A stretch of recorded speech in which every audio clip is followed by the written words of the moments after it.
মুহাম্মদ সাল্লাল্লাহু তাআলা আলাইহি ওয়াসাল্লাম। তো বেরাদার, জনাবে আবু তালিবের বাড়িতে আমার আপনার নবী আছেন। আবু তালিবের স্ত্রী আব্দুল্লাহ পুত্র হযরত মুহাম্মদ। সুবহানাল্লাহ। কে গো হযরত? নারে তাকবীর, নারে। সাহেরা বিবি 1000 টাকা করেছে দান, তুমি কবুল করো ও পাক সুবহান। একটু দোয়া করেন তো সবাই, সবার জন্য দোয়া করো। আল্লাহুম্মা আমিন। লাকাল হামদু ইয়া আল্লাহ ওয়াস সালাতু ওয়াস সালামু আলাইকা ইয়া রাসূলুল্লাহ ইয়া রাব্বাল আলামিন গফুরুর রহিম আকামুল হাকিমিন মাবুদ মাওলা। পবিত্র মসজিদ ঘরে উন্নতি কল্পে এই 5 দিন ব্যাপী জীবনী মাহফিলে শেষ রজনীতে আল্লাহ তোমার একজন বান্দী 1000 টাকা করেছে দান, তুমি কবুল করো ও রহমান রব্বাল আলামিন। এর আগে আমার মা বোনেরা কেউ 100 টাকা, কেউ 150 টাকা, কেউ 10 টাকা, 20 টাকা করেছে দান। আল্লাহ প্রত্যেকের ছোট বড় দানকে তুমি কবুল করে নাও রব্বাল আলামিন। কেউ মায়ের জন্য করতেছে, কেউ বাবার জন্য করতেছে, কেউ দাদা দাদি নানা নানি ছেলে মেয়ে ভাই বোন আত্মীয় স্বজন, কেউ কারো স্ত্রী দুনিয়া ছেড়ে চলে গিয়েছে। মাবুদ সমস্ত মারহুম মারহুমিনের কবরগুলোকে তুমি জান্নাতের সকল প্রকার নিয়ামত দিয়ে সাজিয়ে দাও। আল্লাহ গো, তোমার বান্দা 1000 দিয়েছে, তার আত্মীয় স্বজনের জন্য দিয়েছে, নিজের জন্য দিয়েছে। আল্লাহ এই মতো তোমার বাকি বান্দা বান্দির মন খুলে দাও। সাল্লাল্লাহু তাআলা আলা খায়রি খালকিহি ওয়া নূরি আরশিহি মুহাম্মাদি ওয়া আলিহি ওয়া আসহাবিহি আজমাইন। আমিন আমিন। বিহাক্কি লা ইলাহা ইল্লাল্লাহ মুহাম্মাদুর রাসূলুল্লাহ। মসজিদে অনেক কাজ বাকি আছে, দেখেছি মসজিদে অনেক কাজ বাকি আছে। আর আল্লাহ আমাদেরকে রিজিক দিয়েছে এবং বলেছে বান্দা বান্দীরা আমি তোমাদেরকে রিজিক দিয়েছি, ধন সম্পদ দিয়েছি, টাকা পয়সা দিয়ে তোমার পরিবারের জন্য খরচ করো এবং তার মধ্যে থেকে আমার রাস্তাতেও খরচ করো। আল্লাহর রাস্তা কোনটা? পরিবারের জন্য তো খরচ করতে হবে, আল্লাহর রাস্তায় খরচ করতে হবে। আল্লাহর রাস্তায় খরচ যদি আপনি কোনো গরিব মিসকিনকে দেন তো আল্লাহর রাস্তায় হবে, কোন মাদ্রাসাতে দেন আল্লাহর রাস্তায় হবে। আর আগে আপনাদের কি দেখতে হবে, যেখানে যেখানে মানুষ আছে সেখানে সেখানে মসজিদ আছে। তো মসজিদ হচ্ছে আল্লাহর ঘর, মাদ্রাসা হচ্ছে রাসূলুল্লাহর ঘর। তো মসজিদ হচ্ছে সবথেকে উত্তম জায়গা। মা বোন যদি নিজের জান্নাতে ঘর বানাতে চান তাহলে আল্লাহর ঘর মসজিদে দান করে যান। কারণ যারা মসজিদ বানালো, যারা মসজিদ নির্মাণ করলো, আল্লাহ নবী বলেছেন তারা মসজিদ না জান্নাতে নিজের ঘর নির্মাণ করলো। তো বেরাদার, আমি অনুরোধ করব যে মা বোন আপনারা মাসে মাসে 1000 টাকা করে পান, 12 মাসে 1200 টাকা করে 12 বার পান, 12,000 পান। তো আপনি আপনার 11 মাস নিজের জন্য করেন, একটা মাস আল্লাহর ঘর মসজিদের জন্য একটু এখন নাই তো লিখিয়ে দেন, কাউকে বলে দেন আমি নিয়ে দোয়া করে দেব। আপনি কালকে হোক তার 2 দিন পরে হোক, যখন আপনারা পাবেন তখন আপনি দিয়ে দিবেন। মা বোন আপনি 12 মাসের মধ্যে একটা মাস আল্লাহর ঘর মসজিদের জন্য দেন। মা আমার ভাইরা প্রতি মাসে মোবাইল রিচার্জ করছে 350 টাকা করে বা 300 টাকা করে দিয়ে করে না।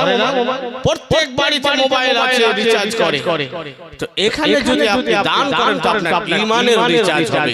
তাই ঈমানের রিচার্জ হিসাবে একজন কোন ভাই আমরা হয়তো 5 ওয়াক্তের নামাজ যে মতো পড়ার সে মতো পড়তে পারি না, আল্লাহ যেন কিয়ামতের কোটি কোটি মানুষের মধ্যে একজন আপনাকে যেন দানি হিসেবে উঠিয়ে নেয়। একজন কোন ভাই হবে 5000 টাকা চিন্তা ভাবনা করেন, এখন নাই পরে দিবেন। আল্লাহ চিন্তা ভাবনা করেন, কোটি কোটি মানুষের হাত উঠান যে মাওলানা সাহেব আমি ওয়াদা করছি দিয়ে দিব, এখন নাই পরে দিবেন, এখন 10 দিন পরে দিবেন, 1 মাস পরে দিবেন, আপনার হবে দিয়ে দিবেন। একজন কোন আল্লাহর বান্দা বান্দি চিন্তা করে আজকেও দোয়া করব, আর এই নভেম্বরে আর যতগুলো জালসা করব সেখানেও আপনার জন্য দোয়া কথা সোশ্যাল মিডিয়াতে কথা দিলাম দোয়া।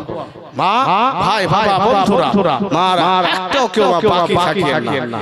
মা নিজের মা হয়তো কবরে গিয়েছে, বাপ হয়তো কবরে গিয়েছে, বাপের জন্য মায়ের জন্য দাদু ভাইরা এখন বেঁচে আছেন, দান করো।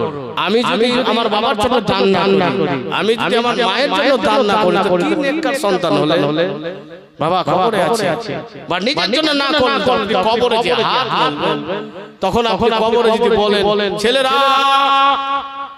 এতগুলো জমি রেখে এসেছি, এত টাকা পয়সা রেখে এসেছি, এতটা গাড়ি আছে, আর আমি কবরে শাস্তি ভোগ করছি।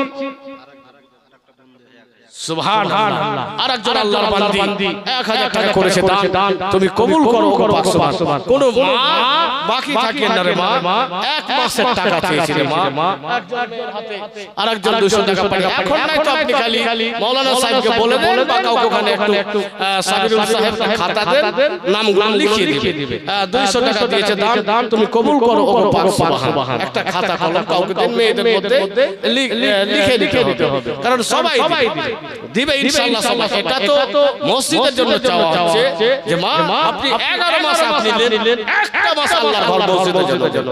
এবার যদি আপনি না দিবেন তো কিয়ামতের দিবস আমাদের প্রত্যেকটা দিন হিসাব লাগবে। তো আপনি 12 মাসের মধ্যে 11 মাস আপনাকে দিয়েছি, আল্লাহর ঘর মসজিদের জন্য আপনাদের কাছে চেয়েছি, সওয়ালি হয়েছি, আপনারা মা বলছি হিসাব দিতে হবে যে গোপালপুর থেকে এসে আমার বান্দা আইয়ুব আমার ঘরের জন্য চেয়েছিল, ফিরিয়ে দিলেন না, কারণ সওয়ালিকে ফিরাতে হয় না। তো বন্ধুগণের আমার মা বোন লক্ষ লক্ষ টাকা, হাজার টাকা মাল লাগেলে 5000 টাকা মাল লাগেলে 500 টাকা ডাক্তার ভিজিট প্রথম, তারপরে রিপোর্ট 2-4000 আর ফের ওষুধ 2000 দিয়ে যাওয়া আসা 5000 শেষ। কইছে সারা দিন মাল লাই থাকো 5000 কিছু খাই নি বহি। হ্যাঁ তুমি খাইবা কেন? আল্লাহ পদ্ধতি মেনে কাজ করো, পদ্ধতি মেনে কাজ করো।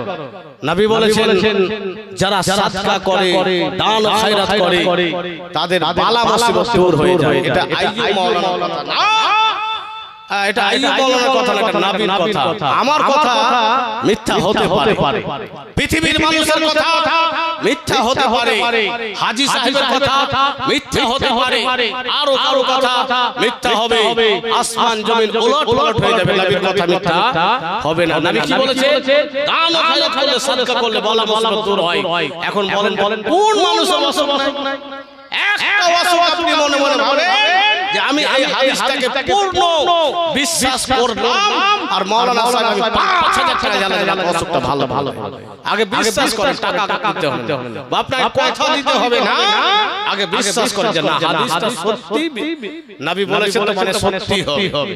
আগে বিশ্বাস নিয়ে আসেন, আর একজন করে ডাক্তারকে দিচ্ছে তাকে আল্লাহ দিয়ে দেন, আল্লাহর ঘরে দিয়ে দেন।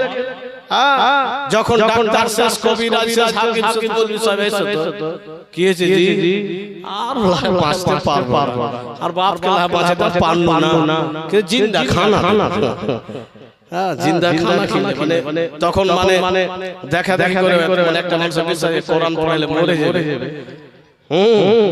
বা সুবহানাল্লাহ। একজন একটা ছোট বাচ্চা রাতে পাঠাতে আছে, নানি দোয়া চেয়েছে, আল্লাহ একবার আর দোয়া করো, কয়েকজন দিয়েছে, ফের দোয়া করো, আর মা বোন চিন্তা করো 1 মাসের টাকা দিতে হবে।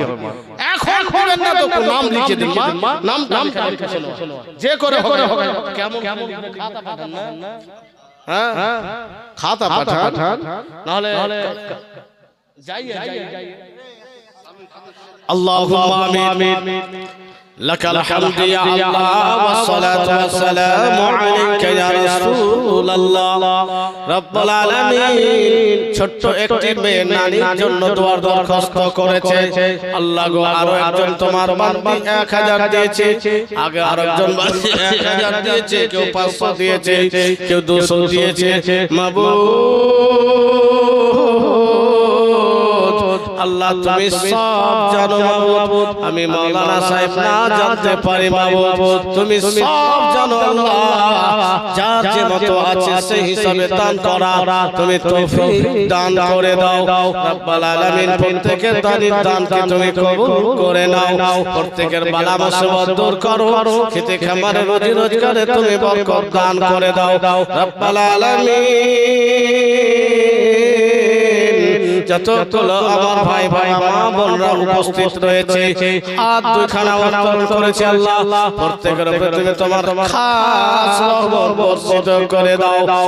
সাল্লাল্লাহু তাআলা আলা খাইরি খালকিহি ওয়া নূরি আরশিহি মুহাম্মাদি ওয়া আলিহি ওয়া আসহাবিহি আজমাইন। আমিন আমিন। লা ইলাহা ইল্লাল্লাহ মুহাম্মাদুর রাসূলুল্লাহ। নানার জন্য দোয়ার একজন 100 টাকা করছি দোয়া। মা একটু জমা 100 টাকা হলো। আর তো অবশ্যই যাদের 25 বছর বয়সের উপরে তারাই তো পাইছে ভান্ডারের টাকা পাচ্ছে। একটা মাস দেন, একটা মাস দেন, আর দেখবেন যে ফের আপনাদের ভান্ডারের টাকা কিন্তু বাড়ছে। মানে ভিতরে সূত্র মারাফতিটা জানেন যে দিদি হোক চাই মোদি হোক, সব মা বন্ধুরা গেলে আমরা ছেড়ে দেই, আমাদের জন্য কিছু না হয়। ওই দিদি মোদি সব ওই মা বোনদের খাতায়, মা বোনদের অ্যাকাউন্টে। তো আপনাদের টাকা বাড়ছে রে মা, বাড়বে। এটা ভিতরিয়া খবর, আমরা খবর দেখছি, জানছি, বুঝতে পারছি, আর কন্ডিশন বুঝতে পারছি বাড়াবে। তো যাই হোক 1000 টাকা একটু লিখে দিন, কানে কানে বলে লিখা। তো যাই হোক হযরত রাসূল পাক সাল্লাল্লাহু তাআলা আলাইহি ওয়াসাল্লাম চাচা জান জনাবে আবু তালিবের কাছে আছে। আবু তালিবের বাড়িতে কোনো রকমের অসুবিধা হয় না। আবু তালিব ঘুমাচ্ছে তো পাতে খবর রাখছে, খেতে বসে তো ভাতিজাকে পাশে নিয়ে বসে, কোথাও যদি এক মুহূর্ত আড়ালে হয়ে যাচ্ছে, কোথায় গিয়েছে কোনো রকমের চোখের থেকে দূর হতে দেয়। বন্ধুগণের আমার, মক্কার কুরাইশ বংশের মধ্যে আবু তালিবের নাম ছিল, তার বড় শ্রদ্ধা ছিল, তাকে বড় বড় সবাই শ্রদ্ধা করত। বন্ধুগণের আমার, আবু তালিবকে সবাই সম্মান করত, আবু তালিবের কথা সবাই মানত। বন্ধুগণের আমার, জনাবে আবু তালিব ব্যবসার উদ্দেশ্যে, বেচা কেনার উদ্দেশ্যে মায়ের জন্য আরেকটি আল্লাহর বান্দী 500 টাকা করেছে দান, তুমি কবুল করো পাক সুবহান। আমিন আল্লাহ, আমিন আমিন। মোদের দোয়া কবুল করো ও রব্বুল আলামিন। ভাইজান বন্ধুগণের আমার, আবু তালিব মুলকের সামনে থেকে রওনা হবে। এক এক করে মক্কার মানুষেরা সবাই নিজের সওয়ার নিয়ে, মাল নিয়ে আবু তালিবের বাড়ির কাছে জমা হচ্ছে। একসঙ্গে দলবদ্ধ হয়ে যাবে। আবু তালিব তো সর্দার, আবু তালিব সঙ্গে যাবে। তো আবু তালিব, বন্ধুগণের আমার, আবু তালিব নিজের সামানগুলোকে তৈরি করছে, রেডি করছে, সওয়ারের উপরে ওঠাচ্ছে। আমার আপনার নবী তো জাহানের বাদশা দেখতেছে ব্যাপারটা কি। চাচা জান আবু তালিব কোথায় চলে যাবে?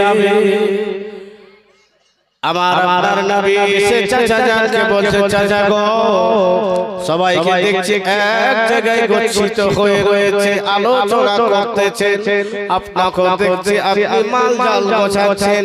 চাচা জান কোথাও যাওয়া হবে না, কি সেই সময় হযরতে রাসূল পাক সাল্লাল্লাহু তাআলা আলাইহি ওয়াসাল্লাম এই কথা বললেন চাচা জান জনাবে আবু তালিব সেই সময় বলতেছে বেটা মুহাম্মদ শোনো মাল বেচা কেনার জন্য মুলকে শামে যেতে হবে বাবা আবু তালিবের পরিবারের সদস্য বেশি ছিল আর আমাদের মতো লিখাটো ছিল না কাজ করে খেত এখন কিছু লোক আছে জমি আছে জায়গা আছে তাও কাজ কাম করে খেত আধি দিয়ে বা টাকাতে দিয়ে দে টাকাতে দিয়ে দে না পরিশ্রম করে রোজগার করতে হবে মেহনত থাকবে গুজবে কাজ যে ধ্যান যাবে না কাজ কর্ম করবেন আপনি যদি সৎ কাজ করেন এতে আপনার নেকি বন্ধুগণের আমার চাচা জান আবু তালিব বলতেছে বেটা মুহাম্মদ মুলকে শামের উদ্দেশ্যে যাব সবাই মিলে গচ্ছিত হয়ে যেন আলোচনা হলো এতক্ষণের সময় আমরা বেরিয়ে যাব আমার নবী চাচা জানকে বলতেছে চাচা জান গো গর্বে আব্বাকে হারিয়েছি 6 বছরে মাকে হারিয়েছি 8 বছর বয়সে দাদু জানকে হারিয়েছি তোমার কাছে আমি লালন পালন হচ্ছি চাচা আর কতদিন আমি এমত থাকবো চাচা জান তোমার সঙ্গে আমিও যাব তোমার সঙ্গে যে আমি ব্যবসার অভিজ্ঞতা অর্জন করব এমন একটা কথা বলেছে যে আবু তালিব বের হতে পারবে না যদি এতে বলেছে যে আমি তোমার সঙ্গে যাব বেটা থাকো কষ্ট হবে তোমাকে ভালো না তোমার চাচি তো আছে তোমার ভাইরা আছে বলে আমি অভিজ্ঞতা করব ভালোবাসাই ছিল আবু তালিব বলছে যে বেটা সফর করা বড় কঠিন কষ্ট রে বেটা ঠিকঠাক খাওয়ার সময় মতো হবে না ঘুমাতে পারবে না ঠিকঠাক খুব কষ্টদায়ক এখনো যত ট্রেনে যান প্লেনে যান বাসে যান বাড়ি থেকে কি এই গাড়িতে ভালো লাগে না বাড়িতে ভালো লাগে বলেন গাড়িতে ভালো লাগে না বাড়িতে ভালো লাগে বাড়িতে ভালো লাগে মা হোক যেই হোক বাড়ি থেকে গাড়ি থেকে বাড়িতে নিজের মতো পেশাব লাগবে পায়খানা লাগবে খাওয়া দাওয়া দরকার আছে নিজের মতো বন্ধুগণের আমার জনাবে আবু তালিবকে আমার আপনার নবী বলতেছে চাচা জান আমিও ব্যবসার উদ্দেশ্যে আপনার সঙ্গে যাব আপনাদেরকে দেখে ব্যবসার অভিজ্ঞতা অর্জন করব জনাবে আবু তালিব বলতেছে ভাতিজা মুহাম্মদ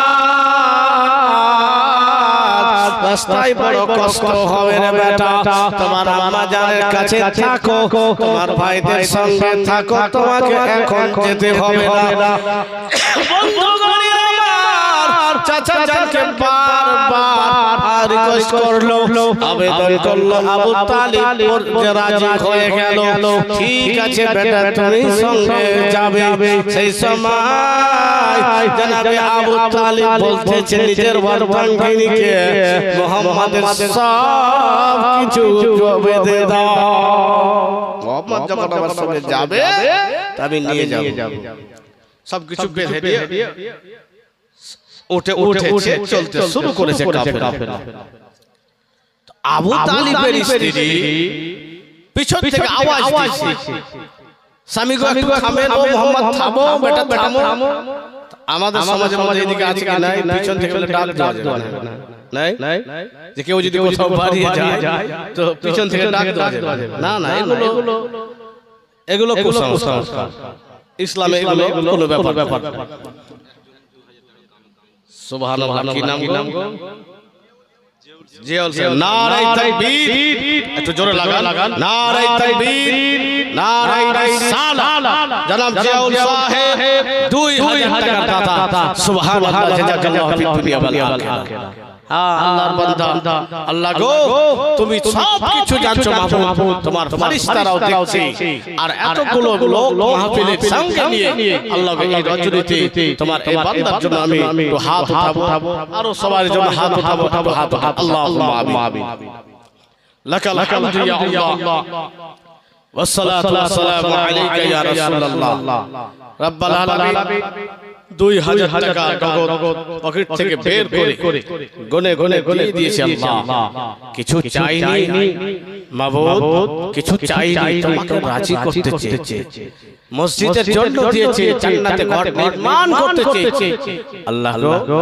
প্রত্যেক দানের জন্য তুমি মসজিদের ওসিলায় প্রত্যেকের জন্য জান্নাতে ঘর নির্মাণ করে দাও মাবুদ দয়া করে মেহেরবানি করে তুমি যদি তাদের জন্য জান্নাতে ঘর দাও মাবুদ কিছু কমবে না মাবুদ এবং তোমাকে কেউ বাধাও দিতে পারবে না আল্লাহ তুমি তো দয়ালু তুমি দয়া করে মেহেরবানি করে প্রত্যেকের দানকে তুমি কবুল করে নাও আল্লাহ ওদের জিয়াউল সাহেব আত্মীয় স্বজন যারা দুনিয়া ছেড়ে বিদায় হয়ে কবরস্থ রয়েছে মাবুদ জানি না তাকে দুনিয়া ছেড়ে গিয়েছে আল্লাহ যারা যারা গিয়েছে তুমি জানো এই দানের সওয়াব তাদের কবরে তুমি পৌঁছে দিয়ে তাদের কবরগুলোকে তুমি জান্নাতের টুকরা বানিয়ে দাও তাদের কবরকে চওড়া করে দাও আলোয় আলোকিত করে দাও জান্নাতি খাবার জান্নাতি হাওয়া জান্নাতি বিছানা দান করে দাও মাবুদ যারা অসহায় আছি আমরা যারা গরীব আছি মাবুদ আমরা যে হাত উত্তোলন করেছি আল্লাহ তুমি আমাদেরকে ক্ষমা করে দাও সাল্লাল্লাহু তাআলা আলা খায়রি খালকিহি ওয়া নূর আরশিহি মুহাম্মাদি ওয়া আলিহি ওয়া আসহাবিহি আজমাইন আমিন আমিন ওয়া লা ইলাহা ইল্লাল্লাহু মুহাম্মাদুর রাসূলুল্লাহ তো বন্ধুগণ জিয়াউল সাহেব 2000 দিয়েছে আর একজন কোন ভাই তার সঙ্গে হয়ে যায় মা বোন আপনারা লিখছেন তো খাতা হাতে কে দিয়ে শুরু দিয়ে বসে হ্যাঁ ওইভাবে যে একজন লিখতে হবে লিখতে হবে যেহেতু মসজিদের জন্য মাছ মেয়ে মানুষ আসবে না ওখানে বলে লিখাতে হবে বন্ধগণের আমার জানাবে আবু তালিবের স্ত্রী পিছন থেকে ডাক দিচ্ছে স্বামী গো দাঁড়িয়ে যান একটু দাঁড়িয়ে যান আবু তালিব বলে এতক্ষণ ধরে তুমি কি করতেছিলে এখন কেন দাঁড়াতে বলছেন বলে স্বামী একটু দাঁড়িয়ে যান দাঁড়ালো বলে বেটা মুহাম্মদ তোমাকে একটা যে পুটলিতে বেঁধে দিয়েছি একখানা টিফিন রয়েছে বেটা সেই টিফিন খানা দাও সেই টিফিন খানাতে খাওয়া ভরে দিয়ে দিল বা বেশি করে খাবার দিল এবং নিজের আঁচল থেকে পয়সা দিয়ে দিল বলে বেটা আমি জানি তুমি তোমার চাচার কাছে কিছু চাইবে না তুমি চাচার কাছে কষ্ট হলো কিছু বলবে না তাই বেটা আমি তোমাকে পয়সা দিয়ে দিলাম তুমি কিছু ক্ষুধার্ত অবস্থায় কিছু কোনো কাটাবে না বেটা শোনো তুমি না খেয়ে থাকবে না বেটা তুমি রাস্তায় কিনে দিবে না আমি জানি তুমি তোমার চাচার কাছে কিছুই চাইবে না আমি জানি তাই আমি তো তোমার মা আমি তোমাকে জন্য পয়সা দিলাম বেটা তুমি রাস্তায় কিনে খাবে আবু তালিব বলছে আল্লাহ আমার স্ত্রী সত্যি আমার হক আদায় করে দিল জোরে বলেন সুবহানাল্লাহ স্ত্রী যদি আসুন শোনাচ্ছি পরে দিকে এবার রাতে রাসূল পাক সাল্লাল্লাহু তাআলা আলাইহি ওয়াসাল্লামকে সওয়ারের উপরে বসিয়ে রেখেছে আবু তালিব আগে লাগাম ধরে টানছে চলে যায় তো কুরাইশ লোকেরা বলছে ওগো আমাদের সরদার ওগো আমাদের লিডার আপনি আপনার ভাতিজাকে সওয়ারের উপরে বসিয়ে রেখে আপনি লাগামটা ধরে টানছেন এটা আমাদের খারাপ লাগে কেন আপনি তো আমাদের লিডার আপনি ওই সওয়ারের উপরে ওঠেন আপনার ভাতিজাকে লাগাম দেন ও টেনে নিয়ে যাবে আবু তালিব বলছে চুপ আমি আমার ভাতিজাকে কেমন করে নিয়ে যাব আমি কেমন আমার ব্যক্তিগত ব্যাপার বন্ধুগণের আমার কুরাইশের মানুষেরা আবার অন্যজন আবু তালিবকে একই কথা বলতেছেন আপনি আমাদের লিডার হয়ে আপনি লাগাম ধরে আগে যাচ্ছেন আর আপনার ভাতিজা সওয়ারের উপরে সওয়ার হয়ে বসে আছে আবু তালিব শোনো শোনো এটা আমাদেরকে খারাপ লাগছে সেই সবাই জানাবে আবু তালিব কুরাইশের লোকদেরকে সবাইকে যেন বললে একটু দাঁড়িয়ে যাও সবার সঙ্গে আমার একটা কথা রয়েছে আবু তালিব সবাইকে এক জায়গায় করলো কিছুখানি দূরে একটা জায়গায় দাঁড়িয়ে বলতেছে শোনো তোমরা যে বারবার বলছো আমার ভাতিজাকে লাগাম টানতে বলছো লাগাম টানতে বলছো ভাইরা বলো মুহাম্মাদের বাবা আছে বলে না বলো মুহাম্মাদের মা আছে বলে না যদি আমি তাকে লাগাম ধরে টানাই আমার ভাতিজা কষ্ট পেয়ে যাবে আমার ভাতিজা কষ্ট পেয়ে যাবে যদি আজকে আমার বাবা হতো আমাকে চড়িয়ে লাগাম ধরে নিচে টানতো তাই আমি আবু তালিব তার বাবা আমি আমার সন্তানকে লাগাম ধরে টেনে নিয়ে যাব তোমরা কেন বলছো আর বলিও না না হলে আমার ভাতিজা কষ্ট পাবে আমার ভাতিজা খারাপ দেখেন ভালোবাসা দেখেন ভালোবাসা কত আবু তালিব নবীকে ভালোবেসেছে তোমরা এই কথা বলিও না পার্সোনাল করে তাদেরকে বুঝিয়ে বলছে যে তোমরা এই কথা বলিও না আমার ভাতিজা কষ্ট পেয়ে যাবে আমি আমার ভাতিজার দায়িত্ব নিয়েছি আমি তার বাবা হয়েছি আমি বাপ হওয়ার হক আদায় বন্ধুগণের আমার কাফেলা যারা চলতে শুরু করতে করেছে বেরাদার জনাবে আবু তালিব অনেক কিছু লক্ষ্য করেছিলেন সওয়ারের যারা সৎ কাফেলা লোকেরা দলের লোকেরা টিমের লোকেরা অনেক কিছু লক্ষ্য করেছিল বন্ধুগণের আমার বাসরা নামক একটি জায়গাতে যেই জায়গাতে কাফেলা একত্রিত হয়ে রাত্র পার করত মক্কার মানুষ সেই জায়গাতে রাত পার করত আবার সকাল হলো সেখান থেকে চলতে শুরু করত বন্ধুগণ প্রতিবারে নাই সেইবারও সেখানে আবু তালিব তার লোকজনকে নিয়ে দাঁড়িয়েছে একজন বহেরা রাহিব দূর থেকে দেখতেছে একটা সন্তান যেন সওয়ার হয়ে যেন নূরানি চেহারা নিয়ে বসে আছে যে সেই রাহিব যেন তাকিয়ে রয়েছে আমার আপনার নবীর দিকে সেই কাফেলা তার বাড়ির কাছে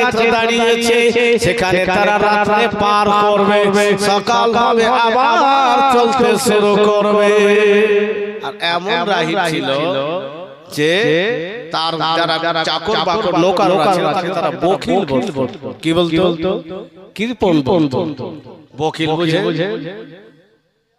বকিলের ব্যাপারে হাদিসে আল বাকিলু বাইদু মিনান নার আল বাকিলু বাইদু মিনাল জান্নাহ কারিবু মিনান নার যারা কৃপণ হবে তারা জান্নাত থেকে দূরে এবং জাহান্নামের কাছে কথা বুঝেছেন as-sakhiyu হাবিবুল্লাহ আর যারা জানি হবে তারা আল্লাহর প্রিয় হবে জোরে বলেন সুবহানাল্লাহ হ্যাঁ মামুন তোমাদেরকে বলছি ভাই বন্ধুদেরকে বলছি যে এই দান মসজিদের জন্য এই দান মসজিদের জন্য একটু দিতেই থাকে থামিয়ে না আজকে লাস্ট জীবনে এই সময় আর পাবো কি পাবো না কেউ বলতে আমরা পারবো আর অনেক এসেছে চলে গিয়েছে সাবিরুল সাহেব এই মাহফিল সাজিয়েছেন আপনাদের সহযোগিতা দিয়ে হতে পারে যে হয়তো বিদায় নিয়েছে তো মাহফিল আর হয়তো সাজবে না আপনারা সুযোগই আসবে না তো সুযোগ আছে আজকে পেয়েছে কিছু যে করে হোক আমার মাহফিল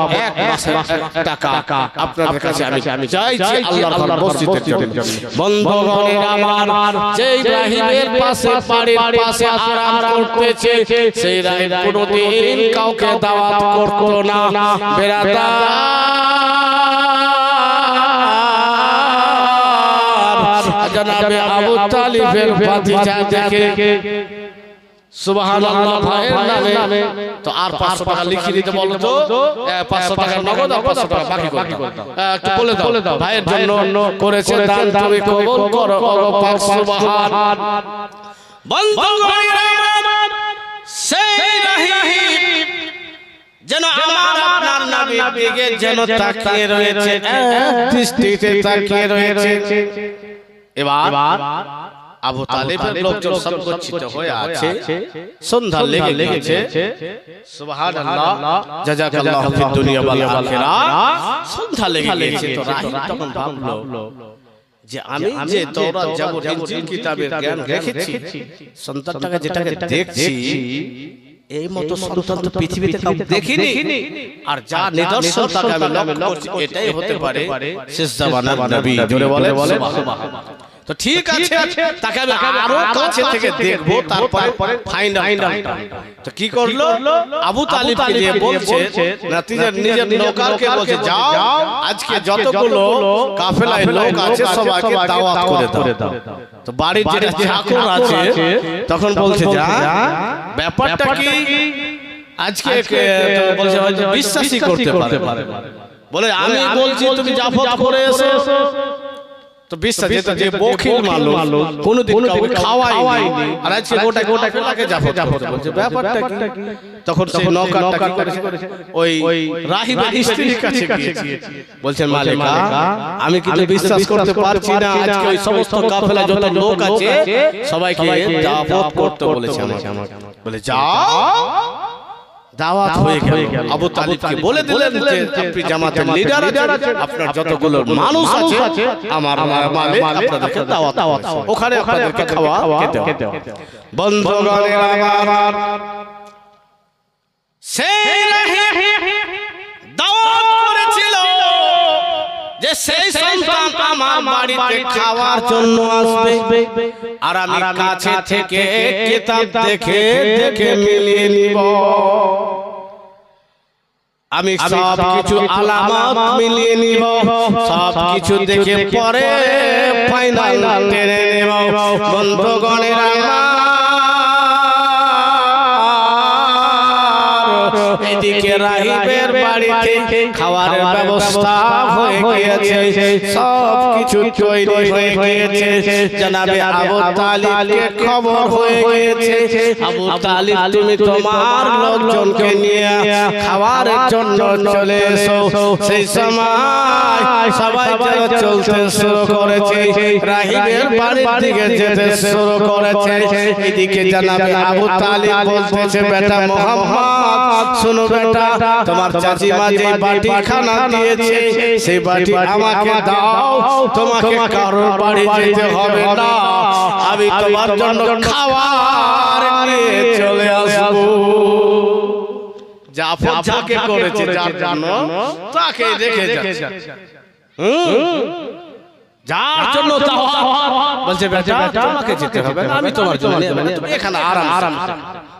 বন্ধুগণের আমার একের পর এক যেন রাহিবের বাড়িতে লোক ঢুকে যাচ্ছে। রাহিব দেখতেছে এখনো আসেনি।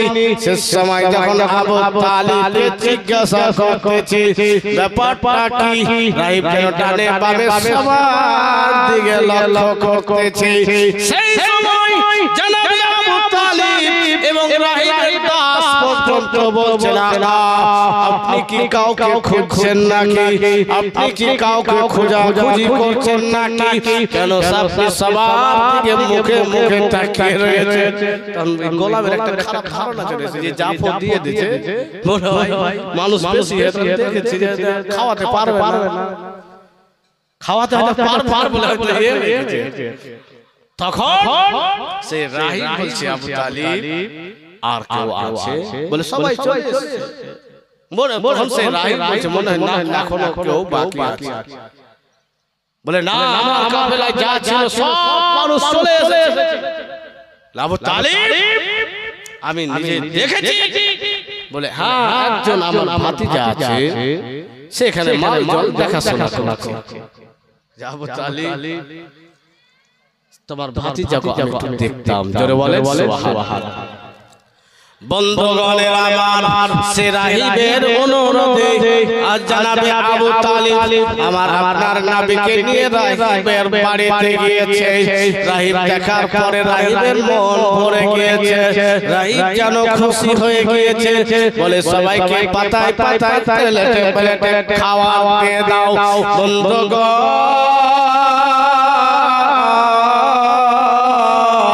সেই সেই সময় সেই রাহিব বলছেন আবু তালিব যদি একটু দয়া করে আমাকে সময় দাও, আমি আপনার ভাতিজাকে ঘরের ভিতরে নিয়ে গিয়ে দেখব, কিছু কথা বলবো, কেউ থাকবে না, আপনার ভাতিজা থাকবে আর আমি থাকবো।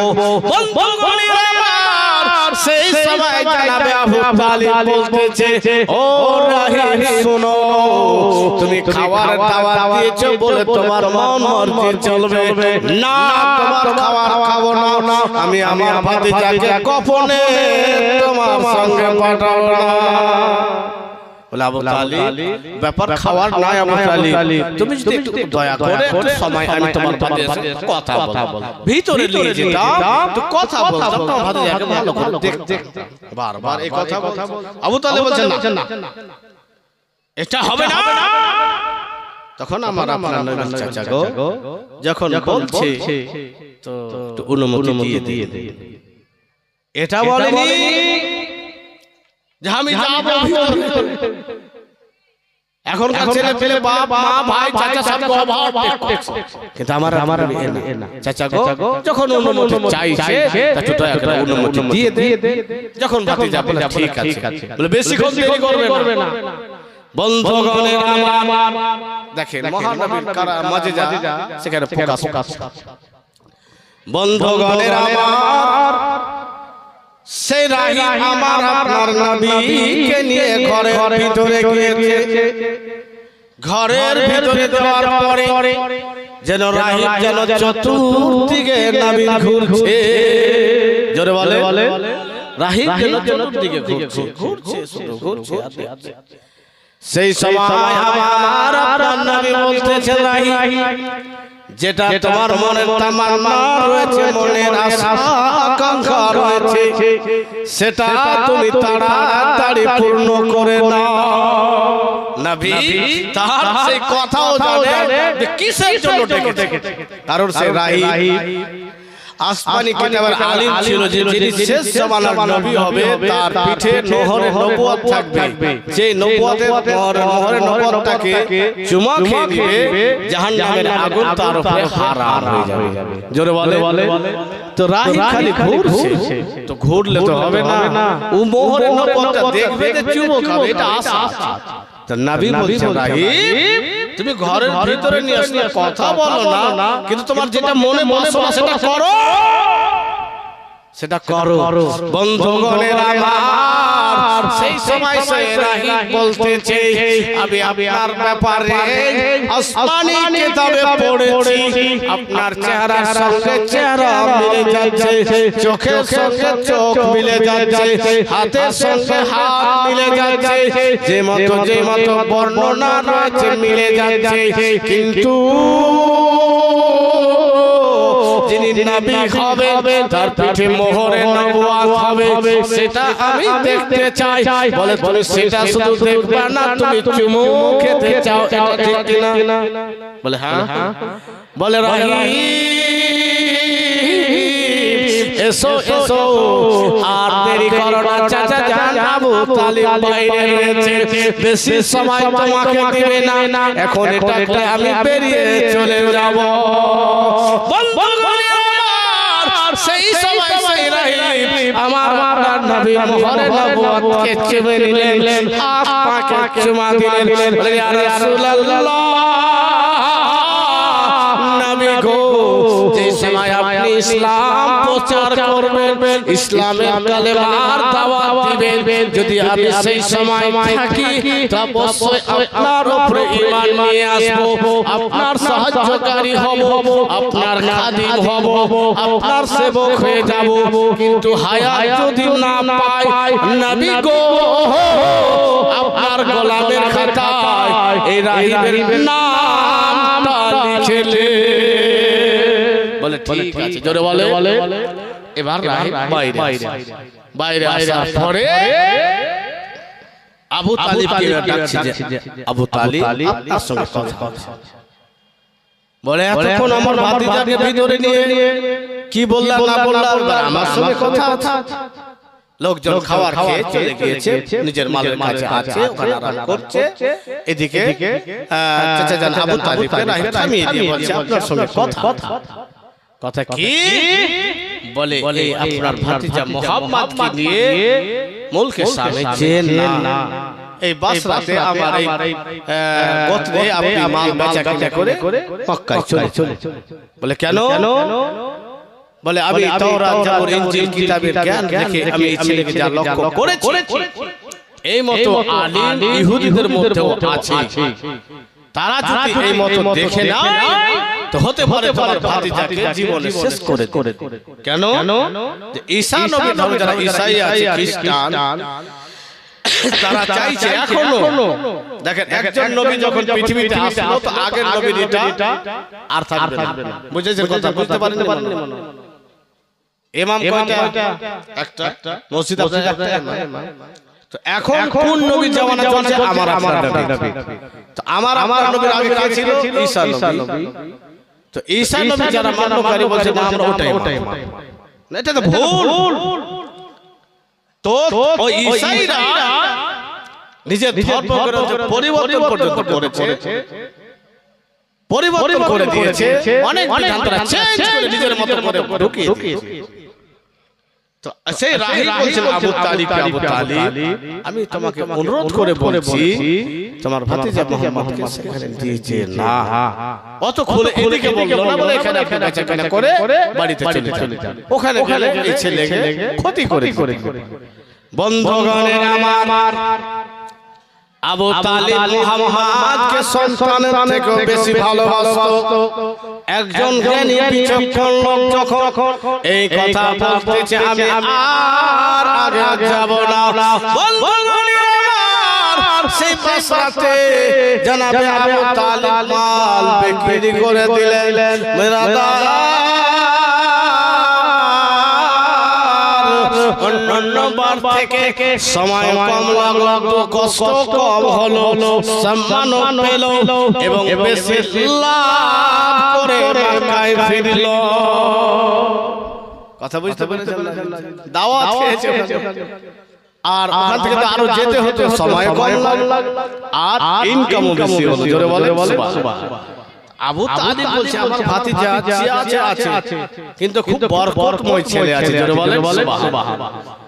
এ বরকতময় ছেলে আছে, যেখানে যাচ্ছে এরকম আমরা বলি না, কিছু ছেলে যখন আগে বেড়ে যায় এখনো মাটিতে হাত দিলে সোনা হয়, এরকম বলেন।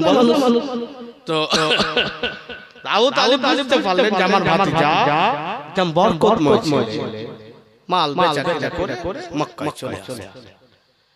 এবার রাসূল পাক সাল্লাল্লাহু তাআলা আলাইহি ওয়াসাল্লাম ছোট থেকে শিরক ও বিদআতের বিরুদ্ধে ছিলেন, শিরকের বিরুদ্ধে ছিলেন। সেই সময় মক্কাতে বছরে একটা মেলা কি লাগতো? মেলা লাগতো। তো নবীর চাচা 9 জন চাচা সবাই ভালো ভালো ড্রেস পরেছে আর আলোচনা করছে চল মেলা যা। তো फिर চাচারা বলা করছে মোহাম্মদ গলিয়া। তো নবী বলেন না গো চাচা আমি যাব, কারণ গতকালকে আমি বলেছি যে নবী সিনা চাক করে আমার মতো সাধারণ ছেলের মতো নবী ওই মেলা খেলাতে মত্ত থাকবে না, কারণ ওটাকে ধুয়ে ফেলে দেওয়া হয়। কথা বুঝতে পারেন? যদি ধরেন রেডিও বা টেপ আর কিছু চুম্বক যদি না থাকে তো কাজ হবে। এখানে এই আছে যে এটা যদি তারই না থাকে তো কাজ হবে তো নবী ওগুলো ধুয়ে ফেলে দেওয়া হয়। তো বন্ধুগণের আমার, সবাই চাচা মিলে সুন্দর পোশাক পরিধান করেছে, মেলায় যাবে। সমস্ত মক্কার মানুষ মেলাতে বড় খুশি করতেছে, আনন্দ করতেছে, মেলায় যে ঘুরছে, মহিলাদেরকে নাচাচ্ছে, নাচনি দিয়ে তাদের নাচ দেখে আনন্দ করছে।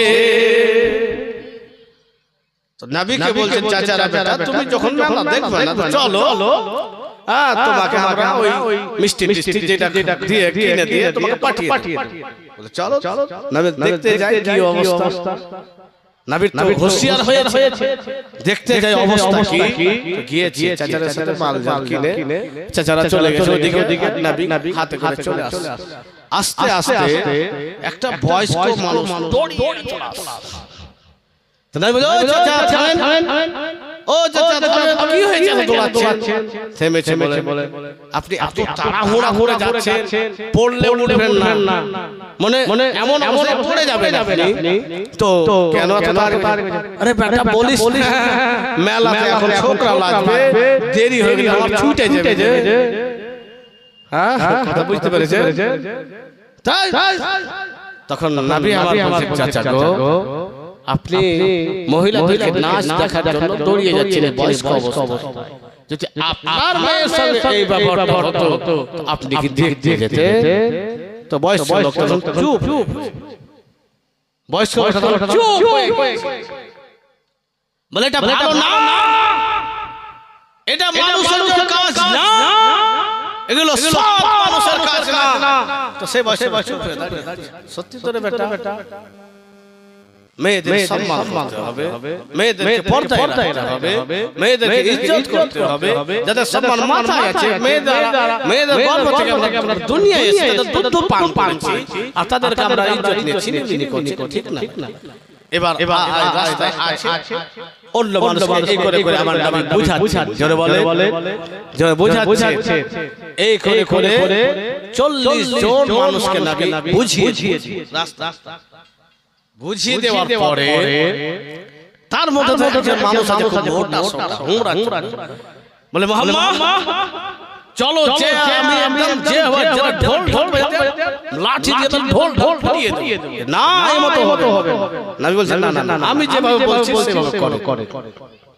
অনেক আলোচনা হওয়ার পরে নবী যাচ্ছেন, বলেন জায়গায় আমরা খাড়িয়ে যাব।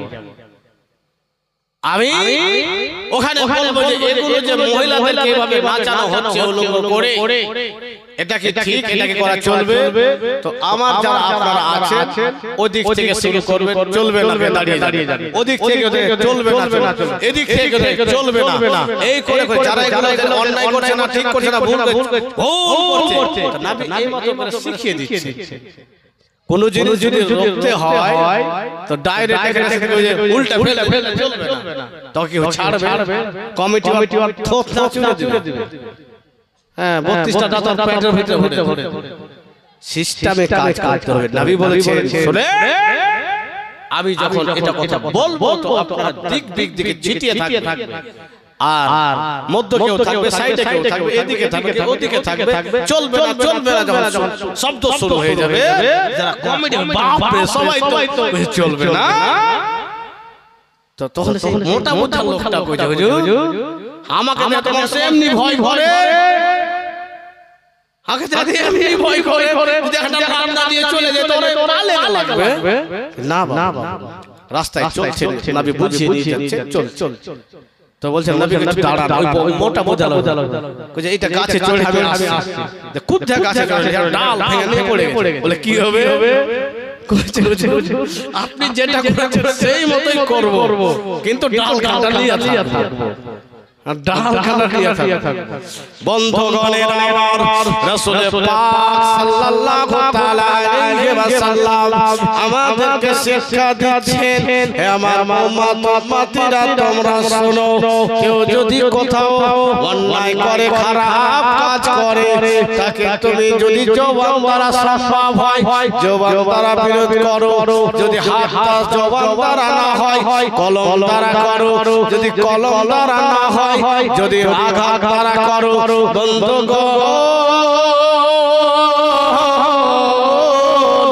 তাতেও যদি না হয় তাহলে কমিটি গঠন করে নাও, ক্লাব গঠন করে নাও, জামাত গঠন করে নাও। নবী আমার শিক্ষা দিয়ে দিলেন, আমার উম্মতিরা তোমরা কোথাও কখন কাউকে বিরোধ করতে যাবে, সিস্টেমে যাবে, হিকমতে কাজ করে নেবে।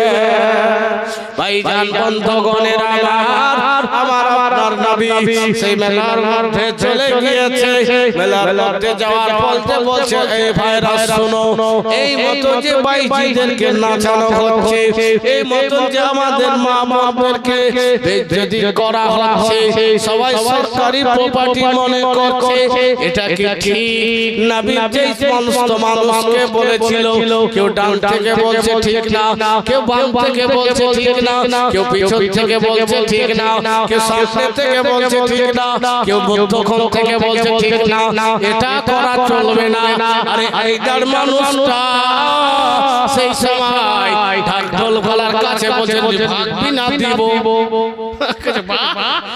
চলো চলো না তো এরা ঢোল ঢোল ভাগ ভাগ করেছে তখন ওখানে পাস হয়ে গেল যে এই মত বেইজ্জতি করা যাবে না মেলা হয়ে গেল জোরে বলেন সুবহানাল্লাহ দেখেন